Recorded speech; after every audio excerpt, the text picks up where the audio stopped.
Siya ang kinikilalang ama ng wikang pambansa at kauna-unahang Pangulo ng Commonwealth. Ano-ano nga ba ang kanyang mga nagawa bilang ikalawang Pangulo ng Pilipinas? Kilalanin si Manuel L. Quezon.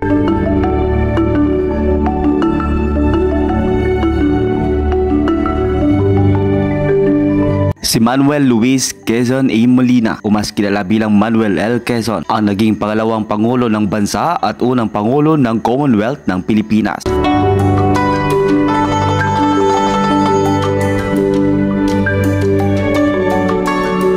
Siya ay tinaguriang ama ng Republika ng Pilipinas at ama ng kasarinlang Pilipino. Ito ay dahil sa mga ginawa niya upang isulong ang kasarinlan ng Pilipinas mula sa pamahalang Amerikano. Si Manuel L. Quezon ay sinilang noong August 19, 1878 sa Baler, Tayabas, anak ni Lucio Quezon at Maria Dolores Molina na parihong guro. Nagsikap si Quezon na magkaroon ng maayos na edukasyon. Nagtapos siya sa Kolehiyo de San Juan de Letran noong 1894 at nagpatuloy sa pag-aaral ng abogacya sa Universidad ng Santo Tomas. Sa panahon ng pananakop ng Espanyol at mga Amerikano, aktibong lumahok sa himagsikang Pilipino si Quezon at nahalal siya bilang gobernador ng Tayabas noong 1906 at naging pinuno ng Asembleya ng Pilipinas. Noong 1909 hanggang 1916, nagsilbi siya bilang residente komisyonado ng Pilipinas sa Estados Unidos. Sa panahong ito, kanyang pinangunahan ang pagpasa ng Batas Jones na nagbuwag sa komisyon sa Pilipinas ng Estados Unidos at nagbigay ng mataas na antas ng pamamahala sa mga Pilipino. Noong 1935, nanalo si Manuel Quezon sa unang halalan sa bagong konstitusyon laban kina Emilio Aguinaldo at Gregorio Aglipay at naging unang Pangulo ng Commonwealth ng Pilipinas. Sa kanyang termino, isinulong niya ang iba't ibang reforma sa edukasyon, ekonomiya at lipunan. Isa sa mga programang kanyang itinatag ay ang National Land Settlement Administration. Layunin nito na magkaroon ng sariling lupain at pabahay ang mga magsasaka sa ilalim ng kanyang pamumuno. Naitatag din ni Quezon ang National Economic Council upang pangisiwaan ang programang pang-ekonomiya. Pinangunahan rin ni Manuel Quezon ang pakikipaglaban para sa kalayaan ng Pilipinas mula sa Amerikano bilang unang Pangulo ng Commonwealth ng Pilipinas. Nagtatag siya ng malakas na puwersang militar upang panatilihin ang seguridad ng bansa. Sa panahon ng Holocaust, tinulungan ni Quezon ang mga Hudyo na naghahanap ng ligtas na lugar mula sa mga Nazi sa Europa. Pinapasok niya ang daan-daang Hudyo sa Pilipinas upang manirahan. Isa sa pinakamahalagang ambag ni Manuel Quezon ay ang pagtataguyod ng pambansang wika. Itinatag ang surian ng wikang pambansa noong 1936 sa bisa ng Batas Commonwealth bilang 184. Layunin nito ang pag-aralan ang mga wikang katutubo at tukuyin ang wika. Namayapa si Manuel L. Quezon noong Agosto 1,